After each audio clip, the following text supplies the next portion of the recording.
சங்கீதம் 73 நம்ம இத தியானிக்கிறோம். இந்த சங்கீதத்தை ஆசாப் எழுதியுள்ளார். சங்கீதம் 73 89 வரை லேவியராகம பண்புகள் நிறைந்த ஒரு பிரிவாக நம்ம பிரிச்சிருக்கிறோம். அதாவது ஆராதனையும் தேவனை நாம் அணுகுகின்ற முறைகளையும் சொல்லுகின்ற பகுதியாக இந்த 73 முதல் 89 வரை உள்ள சங்கீதங்கள் இருக்கிறது. இந்த சங்கீதத்துக்கு நம்ம பொதுவான தலைப்பா நம்ம கொடுக்கணும்னா, தீயோரின் செழிப்பை கண்டு தடுமாற்றமும் தெளிவு பெறுதலும். இந்த அனுபவம் தீயோருடைய செழிப்பை கண்டு நாம் தடுமாறுகின்ற ஒரு நிலை என்பது பெரும்பாலும், இன்னும் சொல்லப்போனா அனைவருக்குமே இருக்கின்ற ஒரு அனுபவமாக நாம் பார்க்கலாம். அது மட்டும் இல்லாம இந்த சங்கீதம் நம்மளை அதிகமாக சிந்திக்க வைக்கின்ற வசனங்கள் கொண்ட ஒரு சங்கீதமாகவும், நம்முடைய அனுபவத்திலே ஏற்படுகின்ற கேள்விகளை இந்த சங்கீதம் எழுப்பி அதற்கான பதிலையும் தருகின்ற சங்கீதமாக இதை நாம் பார்க்கின்றோம். இந்த சங்கீதத்தினுடைய முதல் வசனம், அதை நாம் இந்த சங்கீதத்தினுடைய முக உரையாக நாம் எடுத்துக்கொள்ளலாம். இந்த முதல் வசனமானது எப்பொழுதுமே மாறாத உண்மையாக இருக்கிறது. ஆக வசனம் 1 இந்த சங்கீதத்தினுடைய முகவுரை. 2வது வசனம் முதல் வசனத்திலே சொன்ன அந்த மாறாத உண்மையின் மீது ஏற்பட்ட தடுமாற்றத்தை உடனடியாக பதிவு செய்திருக்கிற வசனமாக நாம் அங்கு பார்க்கின்றோம். 3 முதல் 14 வரை உள்ள வசனங்கள் துன்மார்க்கனின் செழிப்பும் நீதிமானின் சிரமங்களும் அங்கு குறிப்பிடப்பட்டிருக்கிறதை நாம் பார்க்கின்றோம். 15 முதல் 17 வரை உண்மையை காண்பதற்கான முயற்சி. 18 20 வசனங்கள் வரை தீயோரின் அழிவை அறிந்து கொள்ளுதல். 21 முதல் 23 வரை அறிவீனத்துக்காக வருந்துதலும், அதே நேரத்திலே அறிவீனத்தில் இருந்த போதும் கர்த்தர் நம்மை தாங்குகிறார், நம்மை வழிநடத்துகிறார் என்பதை உணருதலும் ஆகிய அந்த மைய கருத்தை கொண்ட வசனங்கள் 21 23 வரை. 24 26 வரை நீதிமானினுடைய முடிவு என்ன, 27 பின்மாற்றக்காரர்களுக்கு வருகின்ற ஆபத்து என்ன, 28 எனக்கோ தேவன் போதும் என்று அங்கு ஆசாப் முடிக்கிறதை நாம் பார்க்கின்றோம். முதல் வசனத்திலே சுத்த இருதயம் உள்ளவர்களாக இஸ்ரவேலருக்கு தேவன் நல்லவராகவே இருக்கிறார் என்று ஒரு தீர்க்கமான ஒரு முடிவை, ஒரு தெளிவான ஒரு வசனத்தை ஆசாப் சொல்லுகின்றார். அவர் நல்லவராக அல்ல, எப்பொழுதுமே நல்லவராகவே இருக்கிறார் என்பதை அவர் அங்கு பதிவு செய்கின்றார். ஏன் இதை அப்படி சொல்லுகிறார் என்பதை பார்க்கின்ற பொழுது ரோமர் 2:4 1 தீமோத்தேயு 2:4 பாவிகள் மனம் திரும்புவதையும் எல்லா மனுஷரும் ரட்சிக்கப்படுவதையும் விரும்புகிற தேவன் சுத்த இருதயம் உள்ளவருக்கு நல்லவராக இருப்பது என்பது இயல்பான ஒரு காரியமாக நாம் பார்க்கின்றோம். மட்டுமல்லாமல் நம்முடைய அனுபவத்தின் அடிப்படையிலே ஒருவேளை கடவுள் நமக்கு நன்மை செய்கிறவராக இருக்கின்ற பொழுது அவர் நல்லவர் என்றும், ஒருவேளை நம்முடைய வாழ்க்கையிலே நாம் எதிர்பாராத நிகழ்வுகள் நடக்கின்ற பொழுது அவர் நல்லவர் அல்ல என்றும் நாம் சொல்ல முடியாது. ஏனென்று சொன்னால் அவருடைய பண்பை கேள்வி கேட்கின்ற ஒரு நிலையாக அது மாறிவிடும். அவர் எப்பொழுதும் நல்லவராக, நன்மை செய்கிறவராகவே எப்போதும் இருக்கிறார் என்பது ஒரு மாறாத ஒரு பண்பாக இருக்கின்றது. இதை நாம் சங்கீதத்தினுடைய பல வசனங்களிலே நாம் பார்க்கின்றோம். 34:8 கர்த்தர் நல்லவர் என்பதை ருசித்துப் பாருங்கள். 106:1 இன்னும் இதே வசனம் பலமுறை அங்கே சொல்லப்படும். அல்லேலூயா கர்த்தரை துதியுங்கள். அவர் நல்லவர், அவர் கிருபை என்றும் உள்ளது. இப்படி ஒரு தீர்க்கமாக சொன்ன ஆசாப், அடுத்த வசனத்திலேயே என் கால்கள் தள்ளாடுதலுக்கும், என் அடிகள் சறுக்குதலுக்கும் சற்றே தப்பிற்று என்று அவர் சொல்கிறார். அவர் கடவுளை நல்லவர் என்று ருசித்திருந்தாலும், அனுபவித்திருந்தாலும், அவருடைய கால்கள் தள்ளாடுதலுக்கும், சறுக்குதலுக்கும் சற்றே தப்பிற்று என்று அவர் அங்கு சொல்லுகின்றார். அவர் சொன்ன தீர்க்கமான முடிவின் மீது வைக்கப்படுகின்ற கேள்வியாகத்தான் நாம் பார்க்கின்றோம். ஏனென்று சொன்னால், நல்லவர்கள், கடவுளுக்கு பயந்தவர்கள், அவர்களுக்கு நன்மை நடப்பது இல்லை. ஆனால் துன்மார்க்கராக இருக்கிறவர்கள் ஆசீர்வதிக்கப்படுகிறார்கள், வளர்கிறார்கள், மகிழ்ச்சியான வாழ்க்கை வாழ்கிறார்கள், அவர்கள் எதிர்பார்த்த காரியங்கள் நடக்கிறது. ஆக இந்த 2 நிலைகளுக்கும் இடையிலான அந்த கான்ட்ராஸ்டிங் கேரக்டரை அவர் பார்த்து, என் கால்கள் தள்ளாடுதலுக்கும், என் அடிகள் சறுக்குதலுக்கும் சற்றே தப்பிற்று என்று அவர் சொல்லுகின்றார். யோபு கூட ஒரு இடத்திலே இப்படியாக பதிவு செய்கிறார். 21ஆம் அதிகாரம் 7ஆம் வசனத்தில், துன்மார்க்கர் ஜீவித்து விருத்தராகி வல்லவர் ஆவானேன். யார் வல்லவராக மாற வேண்டும் என்று சொன்னால், கடவுளை பின்பற்றுகிறவர்கள், கடவுளுடைய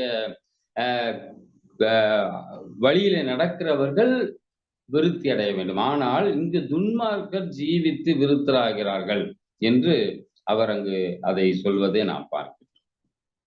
இதனைத் தொடர்ந்து துன்மார்க்கரை அவர் பார்க்கின்றார். அதாவது 3ஆம் வசனத்திலே அவர் செய்கின்ற காரியம், ஆசாப் செய்கின்ற காரியம், துன்மார்க்கரின் வாழ்வை நான் காண்கையில்.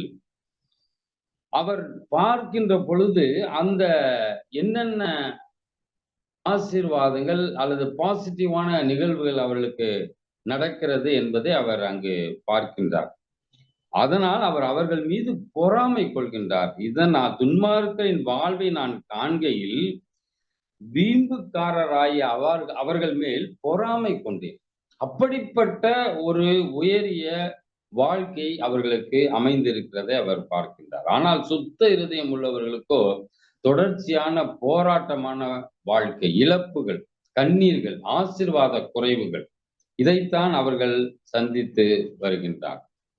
இதை நாம் ஒவ்வொரு வசனத்திலும் ஒரு சிறு குறிப்பை அங்கு ஆசாப் வைத்திருப்பதை நாம் பார்க்கின்றோம். வசனம் 4 மரண பரியந்தம் அவர்களுக்கு இடுக்கண்கள். யாருக்கு இல்லை? துன்மார்க்கருக்கு மரண பரியந்தம் அவர்களுக்கு இடுக்கண் இல்லை. அவர்கள் பெலன் உறுதியாய் இருக்கிறது. வசனம் 5 மற்றவர்கள் படுகின்ற அவஸ்தை அவர்களுக்கு இல்லை. மனிதர்களாக இருக்கின்றவர்கள் அடைகின்ற உபாதைகள் இல்லை. இதனால் பெருமை சரப்பணியை போல அவர்களை சுற்றி கொள்ளும். இந்த உயரிய நிலை அவர்களுக்கு இடுக்கணும் இல்லை, அவஸ்தையும் இல்லை, உபாதையும் இல்லை. இதனால் அவர்களுக்கு பெருமை சரப்பணியை போல அவர்களை சரப்பணி என்று சொல்லுகின்ற பொழுது அணிகலனாக அணிகின்ற நெக்லஸ், இதை தான் அங்கு அவர் சொல்லுகின்றார். இது ஒரு சமூக அந்தஸ்தின் அடையாளமாக அல்லது பெருமை கொடுக்கின்ற ஒரு காரியமாக அவர்களுக்கு அமைவதை நாம் பார்க்கிறோம். அதனால்தான் அவர்கள் துன்மார்க்கருக்கு துன்பம் இல்லை என்ற பெருமையை அவர்கள் அடைகின்றார்கள். அதனால் எல்லை மீறுகிறார்கள். அது மட்டும் இல்லாமல் கொடுமை செய்வதற்கு அவர்கள் தயங்குவதில்லை. அதனால்தான் கொடுமை ஆடையை போல அவர்களை மூடிக்கொள்ளும். வன்முறையின் அடையாளமாக இங்கு அந்த கொடுமை ஆடை என்று அவர் சங்கீதக்காரன் பதிவு செய்வதை நாம் பார்க்கிறோம். அது மட்டும் இல்லாமல் 7ஆம் வசனத்திலே கண்கள் கொழுப்பின் காரணமாக எடுப்பாய் பார்க்கிறது. ஒரு படி மேலே போய் இருதயம் விரும்புவதை பார்க்கிலும் அதிகமாக ஆசீர்வதிக்கப்படுகிறார். இருதயம் விரும்புவதை பார்க்கிலும் 8ஆம் வசனத்திலே 7ஆம் வசனத்திலே அவர்கள் இருதயம் விரும்புவதிலும் அதிகமாய் நடந்தேறுகிறது. இதனால் சீர்கெட்டு போய் அகந்தையாய் கொடுமை பேசுகிறார்கள், இருமாப்பாய் பேசுகிறார்கள். 9ஆம் வசனத்தில் தங்கள் வாய் வானம் மட்டும் எட்ட பேசுகிறார்கள். கடவுளுக்கு எதிராகவே பேசுகின்ற ஒரு நிலைக்கு அவர்கள் செல்கின்றார்கள், துன்மார்க்கர்கள். அவர்கள் நாவு பூமி எங்கும் உலாவுகிறது. யாரை குற்றம் கண்டுபிடிப்பது, யாரை குறை சொல்வது என்ற தவறான நோக்கத்தோடு அவருடைய நாவு பூமி எங்கும் உலாவுகிறது என்று ஆசாப் சொல்லுகின்றார். இதற்கு மேலாக ஆகையால் அவருடைய ஜனங்கள் இந்த வழியாகவே திரும்புகிறார்கள், தண்ணீர்கள் அவர்களுக்கு பரிபூரணமாய் சுரந்து வரும். இந்த வசனத்தின் மூலமாக அவர் சொல்வது என்ன என்று சொன்னால், கடவுளோடு ஐக்கியம் கொண்டவர்கள் இப்படி துன்மார்க்கர் வாழ்கின்ற வாழ்க்கையை பார்த்து ஒரு தெளிவற்ற நிலைக்கு திரும்பி பழைய வாழ்க்கையே சிறப்பானதோ என்று சிந்திக்கிற ஒரு நிலையை இவர்களுடைய ஆசீர்வாதம் உருவாக்குகிறது என்பதைத்தான் அங்கு சங்கீதக்காரன் அவர் சொல்லுகின்றார். அதனால்தான் இப்படி ஒரு கேள்வியை 11வது வசனத்தை நாம் பார்ப்போம். தேவனுக்கு அது எப்படி தெரியும்? உன்னதமானவருக்கு அதை பற்றிய அறிவு உண்டோ என்று சொல்லுகிறார்கள். நாம் வசனம் 7 பார்த்தபடி அவர்கள் இருதயம் விரும்புவதிலும் அதிகமாய் நடந்தேறுகிற ஒரு ஆசீர்வாத நிலையானது அவர்கள் 2 கேடுகளை உருவாக்குகின்ற ஒரு நிலைக்கு அது கொண்டு செல்கின்றது. ஒன்று, ஆசீர்வாதமான துன்மார்க்கனின் வாழ்வானது நீதிமானுக்கு ஏற்படுத்துகின்ற ஒரு பாதிப்பு. நீதிமானாய் இருக்கிறவருக்கு ஆசீர்வாதங்கள் இல்லை, மகிழ்ச்சியின் வாழ்க்கை இல்லை, சந்தோஷம் இல்லை. ஆனால் துன்மார்க்கன் மகிழ்ச்சியான வாழ்க்கையை வாழுகின்றான். எனவே ஒருவேளை இந்த துன்மார்க்கமான வாழ்க்கையோ தேவலையோ என்று சிந்திக்கின்ற அளவிற்கு ஒரு நிலையை இந்த துன்மார்க்கரின் ஆசீர்வாதம் உருவாக்குகிறது. இரண்டாவது, துன்மார்க்கரின் செழிப்பான வாழ்க்கையானது இவனைப் போல இருக்கின்ற துன்மார்க்கர்கள், ஒத்த இசைவு கொண்ட துன்மார்க்கர்கள் துணிந்து துன்மார்க்கமான செயலை தொடர்வதற்கு துணிவு கொள்ள செய்கிறது. இப்படிப்பட்ட ஒரு 2 பெருங்கேடுகளை அது உருவாக்குகிறது. இதைத்தான் சங்கீதக்காரன் இப்படிப்பட்ட ஒரு கேள்வியின் மூலமாக நமக்கு தெளிவுபடுத்துகின்றார். தேவனுக்கு அது எப்படி தெரியும்? உன்னதமானவருக்கு அதை பற்றிய அறிவு உண்டோ என்று சொல்லுகிறார்கள். இதை நீங்கள் பார்ப்பீர்கள் என்று சொன்னால், ஏற்கனவே நான் சொன்ன சங்கீதம் 21:15 இவர்கள் செழிப்பின் மத்தியிலே எழுப்பிய கேள்வியை யோபு தன்னுடைய இழப்பின் மத்தியிலே அதே கேள்வியை அவர் அங்கு எழுப்புகின்றார். நான் அந்த வசனத்தை நான் வாசிக்கின்றேன். யோபு 21:15 சர்வ வல்லவரை நாம் சேவிக்க அவர் யார்? அவரை நோக்கி ஜெபம் பண்ணுவதனால் நமக்கு பிரயோஜனம் என்ன என்று அவர் கேட்பதை நாம் பார்க்கிறோம். ஆக துன்மார்க்கரின் செழிப்பு, துன்மார்க்கரின் வளர்ச்சி அவருடைய சிந்தையில் ஒரு அகந்தையை உருவாக்குகிறது. அந்த மேட்டிமையான சிந்தனை தேவன் சர்வ வல்லவர், சர்வ வியாபி, சர்வ ஞானி என்பதை அறிந்திருந்தும் அவருக்கு எதிராக இப்படி ஒரு கேள்வியை கேட்கின்ற ஒரு நிலைப்பாட்டிற்குள்ளாக அவர்களை தள்ளுகின்றது. இன்னும் ஆசாப் கூர்ந்து பார்க்கின்றார். 12ஆம் வசனத்தை நாம் பார்ப்போம் என்று சொன்னால், இதோ இவர்கள் துன்மார்க்கர்.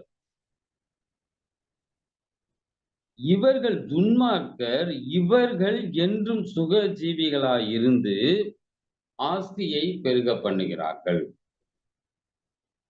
ஆசாப் ஒரு விரக்தியின் எல்லை தனது நிலைக்கு செல்கின்றதை நாம் அங்கு பார்க்கின்றோம். துன்மார்க்கரின் சுகஜீவியம், ஆஸ்தி பெருக்கம், இந்த நிலை கடவுளுக்கு இதை பற்றிய அறிவு உண்டா? கடவுளுக்கு இது தெரியுமா? என்று கேட்கின்ற கேள்வி சரிதானோ என்று சிந்திக்கின்ற ஒரு நிலைக்கு அங்கு ஆசாப்பை தள்ளுவதை நாம் பார்க்கின்றோம். இதோ இவர்கள் துன்மார்க்கர், இவர்கள் என்றும் சுகஜீவிகளாயிருந்து ஆஸ்தியை பெருக பண்ணுகிறார்கள். இது விரக்தியின் வெளிப்பாடாக வந்த வசனமாக நாம் பார்க்கின்றோம். இந்த விரக்தியின் மத்தியிலே தான் ஆசாப் ஒரு வசனத்திலே தன்னுடைய வசனத்திலே இப்படியாக அவர் எழுதுகின்றார். நான் விருதாவாகவே என் இருதயத்தை சுத்தம் பண்ணி, குற்றம் இல்லாமையினாலே என் கைகளை கழுவினேன். எப்படிப்பட்ட ஒரு நபர், எப்படிப்பட்ட வார்த்தைகளை சொல்லுகின்ற நிலைக்கு அவர் தள்ளப்படுவதை நாம் பார்க்கின்றோம். நான் விருதாவாகவே என் இருதயத்தை சுத்தம் பண்ணினேன். குற்றமில்லாமையினாலே என் கைகளை கழுவினேன். ஏன்? நான் அப்படிப்பட்டவனாக இருக்கிறேன். ஆனால் துன்மார்க்கன் நல்வாழ்வு வாழ்கின்றான். துன்மார்க்கன் சுகஜீவியாக இருக்கின்றான். ஆஸ்திகளை பெருக பண்ணுகிறான். நான் சுத்த இருதயம் உள்ளவனாக இருப்பதனால் என்ன பயன்? குற்றமில்லாத நிலையினால் என்ன பயன் என்று அங்கு ஆசாப் சிந்திப்பதை நாம் பார்க்கின்றோம். இவ்வளவு ஒரு பெரிய கேடான சிந்தனை அவருடைய உள்ளத்திலே உருவாகிறது. ஒரு நித்திய இழப்பை உருவாக்குகின்ற சிந்தனை. கடவுளை அறிந்து அவரை பின்பற்றுகிற மக்களும் அந்த ஆசீர்வாதத்தை இழந்து போக செல்கின்ற ஒரு நிலையை நாம் இங்கு பார்க்கின்றோம். நமக்கு தெரியும் மத்தேயு 5:8 கூட இருதயத்தில் சுத்தமுள்ளவர்கள் பாக்கியவான்கள், அவர்கள் தேவனை தரிசிப்பார்கள் என்று நாம் மலைப்பிரசங்கத்திலே நாம் பார்க்கின்றோம். ஆனால் இருதய சுத்தி விருதா, பயனற்றது என்று இங்கு ஆசாப் விரக்தியின் மத்தியிலே சொல்லுவதை நாம் பார்க்கின்றோம். வசனம் 14 நாள்தோறும் நான் வாதிக்கப்பட்டும் காலைதோறும் தண்டிக்கப்பட்டும் இருக்கின்றேன். நேர்மையான, கடவுளுக்கு பிரியமான, இருதய சுத்தியோடு வாழக்கூடிய வாழ்க்கையில் அப்படிப்பட்ட நபருக்கு ஆசாப் தான் தினமும் நாள்தோறும் வாதிக்கப்பட்டதாகவும் காலைதோறும் தண்டிக்கப்பட்டதாகவும் அவர் அங்கு சொல்கின்றார்.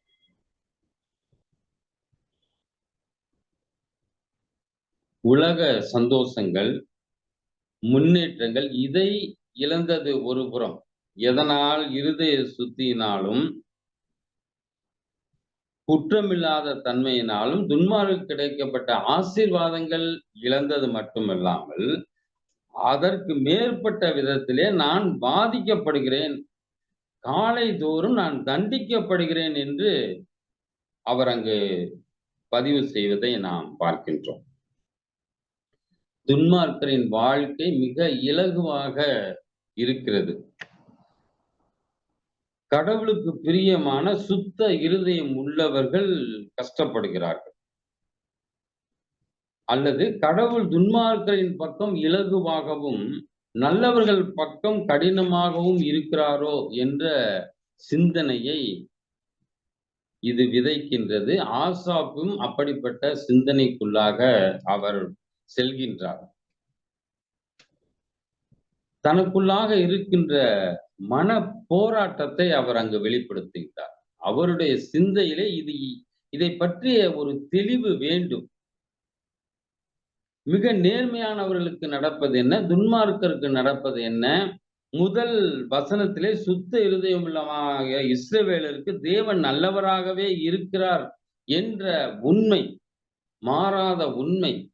இதை நான் எப்படி புரிந்து கொள்வது என்று ஆசாப் அங்கு முயற்சி செய்வதை நாம் பார்க்கின்றோம். அதனால்தான் அவர் அடுத்த வசனத்திலே அது தொடங்கி உண்மையை கண்டுபிடிப்பதற்கான முயற்சி. இப்படிப்பட்ட இருவேறுபட்ட நிலைகள். இதற்கு இடையிலே எது சரி என்பதை கண்டுபிடிப்பதற்கான முயற்சியை அங்கு 15வது வசனத்திலே அவர் அங்கு வைக்கின்றார்.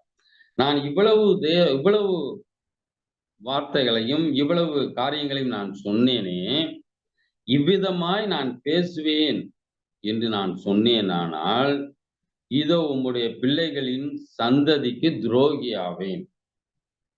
அழகாக அவர் அங்கு பதிவு செய்கின்றார். வசனம் 13, 14 நான் விருதாவாகவே என் இருதயத்தை கழுவினேன் என்று நான் சுத்தம் பண்ணினேன் என்று சொன்னேனே. குற்றமில்லாமையினால் என் கைகளை கழுவினேன் என்று சொன்னேனே. நாள்தோறும் நான் வாதிக்கப்படுகிறேன் என்று சொன்னேனே. காலைதோறும் தண்டிக்கப்படுகிறேன் என்று சொன்னேனே. இவ்விதமாய் நான் பேசுவேன் என்று சொன்னால், இதோ உம்முடைய பிள்ளைகளின் சந்ததிக்கு துரோகியாவேன். யாருடைய பிள்ளைகள்?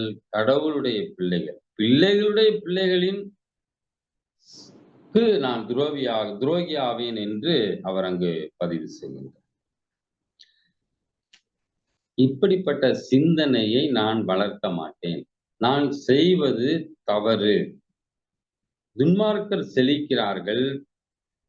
விருதாவாகவே நான் தூய்மையாக இருக்கிறேன் இருதயத்திலே என்று எண்ணத்தை நான் வளரவிட மாட்டேன். ஏனெனில் இந்த சிந்தனை பிள்ளைகளையும் பாதிக்கிறது, பிள்ளைகளின் சந்ததியை பாதிக்கிறது. I am offending to the generation of your children. அதைத்தான் நாம் அங்கு பார்க்கின்றோம். இதோ உம்முடைய பிள்ளைகளின் சந்ததிக்கு துரோகியாவேன் என்று அவர் அங்கு சொல்லுகின்றார். நாம் பார்க்கின்ற பொழுது அவருடைய புண்ணியங்களை அறிவிப்பதுதான் நம்முடைய கடமையாக 1 பேதுரு 3:9 நாம் அவருடைய புண்ணியங்களை தெரிவிக்க வேண்டியவர்கள். ஆனால் நாம் எப்படிப்பட்ட வார்த்தைகளை சில நேரங்களிலே நம்முடைய கஷ்டத்தின் மத்தியிலே, வேதனையின் மத்தியிலே, இழப்பின் மத்தியிலே, துயரத்தின் மத்தியிலே, துன்மார்க்கர் செழித்திருக்கின்ற நிலையிலே நாம் சொல்லுகின்றோம் என்பதை இந்த பகுதி நமக்கு தெளிவாக சொல்லுகிறேன். இப்படிப்பட்ட ஒரு துரோகமான காரியத்தை நான் செய்ய முற்பட மாட்டேன் என்று அவர் அங்கு பதிவு செய்கின்றார். இதுதான் முதல் ஸ்டெப். உண்மையை கண்டறிவதிலே அவர் எடுக்கின்ற முயற்சி. என்னை ஒரு இறை நம்பிக்கையாளராக, பல இறை நம்பிக்கையாளர்களுடைய வாழ்க்கையிலே அவர்கள் எப்படி இருக்க வேண்டும் என்பதற்கான வழிகாட்டுதல் இந்த வசனத்தில் இருக்கிறது. என்னை ஒரு இறை நம்பிக்கையாளராக, சுத்த இருதயம் உள்ளவர்களாக, பக்திமானாக மற்றவர்கள் அறிந்துள்ளார்கள். அவர்கள் முன்பாக என்னுடைய உள்ளான கேள்விகளை, விரக்திகளை வெளிப்படுத்துவது என்பது விசுவாச வாழ்வில் இருப்பவர்களுக்கு பெரும் தாக்கத்தை ஏற்படுத்தும். பல நேரங்களிலே இந்த தவறை நான் கூட பல நேரங்களிலே அதை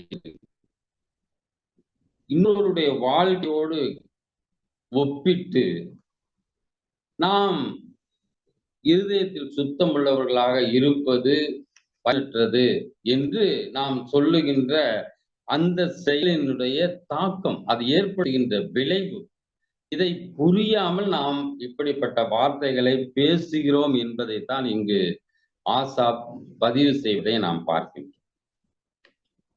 ஆக இந்த வசனத்திலே நாம் தெரிந்து கொள்ள வேண்டியது, நம்முடைய வார்த்தைகள், நாம் வெளிப்படுத்துகின்ற நம்முடைய கருத்துக்கள் எவ்வளவு கவனத்தோடு வெளிப்படுத்தப்பட வேண்டும் என்பதை இந்த வசனம் நமக்கு தெளிவாக சொல்லுகின்றது. தொடர்ந்து அவர் அங்கு பார்க்கின்ற பொழுது 16வது வசனத்திலே remedy for backsliding and perplexity is sanctuary. அதைத்தான் நாம இதை அறியும்படி யோசித்து பார்த்தேன். நான் தேவனுடைய பரிசுத்த ஸ்தலத்துக்குள் பிரவேசித்து, இதுதான் சரியான ஒரு தீர்வாக ஆசாப் அங்கு கண்டுபிடிப்பதை நாம் பார்க்கின்றோம். நான் தேவனுடைய பரிசுத்த ஸ்தலத்திற்குள் பிரவேசித்து, நான் துன்மார்க்கனுடைய வாழ்வை பற்றி சிந்தித்தேன். இருதயத்தில் சுத்தமுள்ளவர்களுடைய கஷ்டத்தை பற்றி சிந்தித்தேன். ஆனால் இவையெல்லாம் சரிதானா? என்னுடைய உள்ளத்தில் இருக்கின்ற அந்த எண்ணங்கள் சரிதானா என்பதை தீர்மானிக்க வேண்டும், தெளிவுபடுத்திக் கொள்ள வேண்டும் என்று சொன்னால், நான் செல்ல வேண்டிய இடம் அவருடைய பிரசன்னம். அதைத்தான் நாம் பார்க்கணும். இதை அறியும்படிக்கு யோசித்து பார்த்தேன். நான் தேவனுடைய பரிசுத்த ஸ்தலத்துக்குள் பிரவேசித்து, அவர்கள் முடிவை கவனித்து உணரும் அளவும் அது என் பார்வைக்கு விசனமாய் இருந்தது. துன்மார்க்கரின் செழிப்பான வாழ்வு இது மெய்தான். துன்மார்க்கர் அல்லாதோர் அல்லது விசுவாசிகள், கடவுளை பின்பற்றுகிறவர்கள், இருதயத்தில் சுத்தம் உள்ளவர்கள், இவர்கள் படுகின்ற துன்பம் இதுவும் மெய்தான். ஆனால் இந்த தெளிவற்ற நிலையிலிருந்து நான் விடுபட வேண்டும் என்று சொன்னால், இந்த தெளிவற்ற நிலையிலே நான் தீர்க்கமாக சில காரியங்களை மற்றவருடைய விசுவாச வாழ்வு கெடாமல் இருக்கும்படியாக சொல்லக்கூடாது. முதலில் அதைத்தான் இவ்விதமாக நான் பேசுவேன் என்று நான் சொன்னேனானால் நான் துரோகியாவேன். நான் தெளிவற்ற நிலையிலே தேட வேண்டிய இடத்திற்கு, சென்று சேர வேண்டிய இடத்திற்கு, என்னை வழிகாட்டுகின்ற மெய்யான கடவுளிடத்திற்கு, அவருடைய பிரசன்னத்திற்கு, அவருடைய பரிசுத்த ஸ்தலத்திற்கு செல்ல வேண்டும்.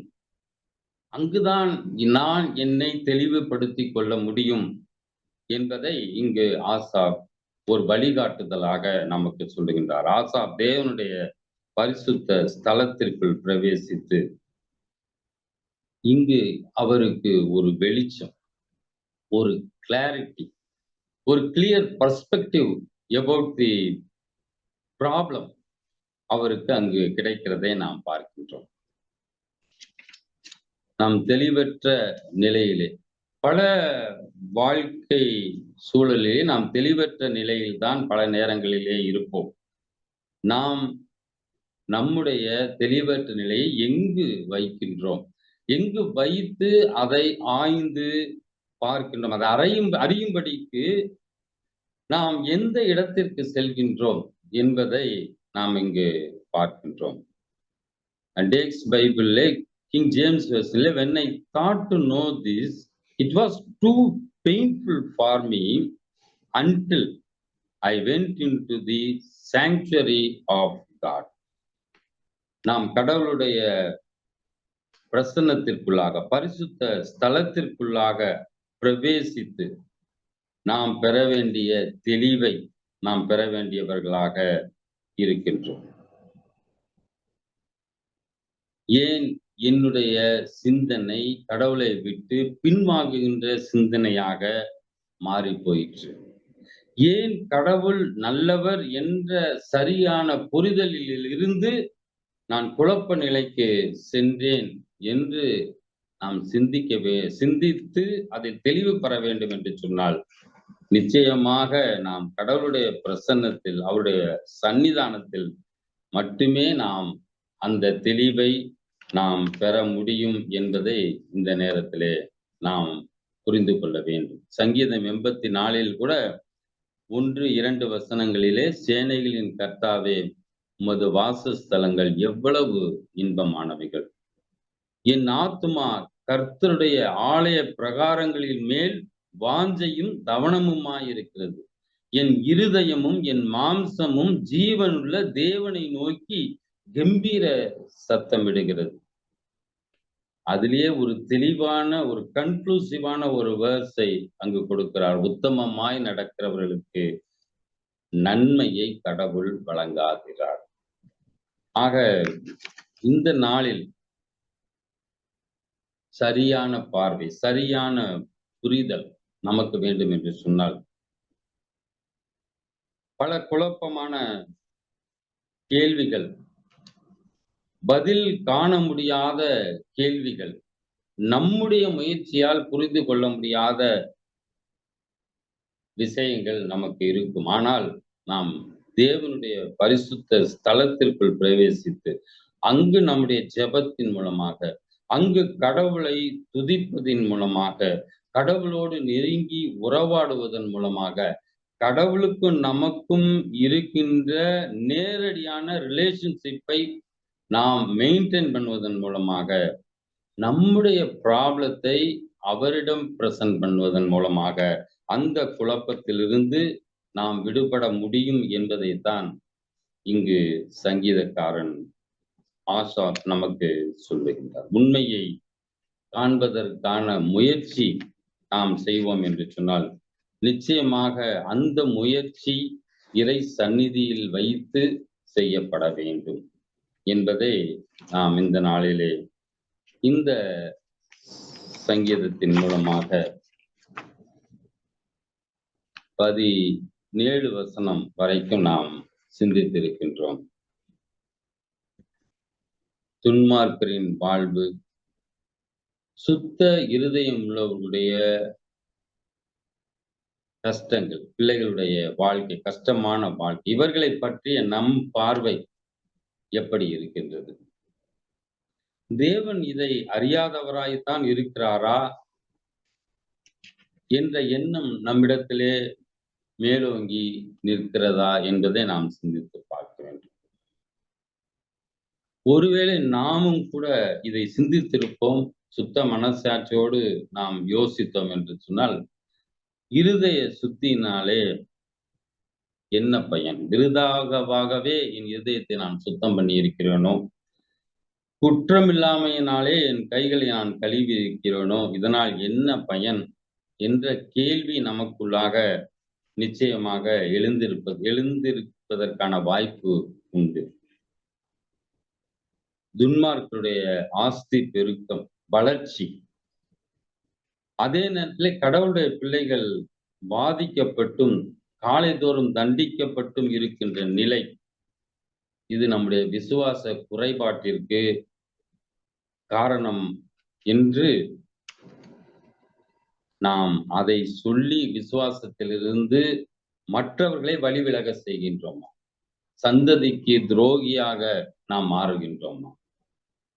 இந்த குழப்பத்தை, இந்த தெளிவற்ற நிலையிலிருந்து நாம் விடுபடுவதற்கு இறை சந்நிதியிலே தேவனுடைய பரிசுத்த ஸ்தலத்திற்குள்ளாக நாம் பிரவேசித்து அவரிடமிருந்து நாம் இதற்கான தெளிவை பெற வேண்டும் என்ற வழிகாட்டுதலை ஆசாப் இங்கு நமக்கு சொல்லுகின்றார்.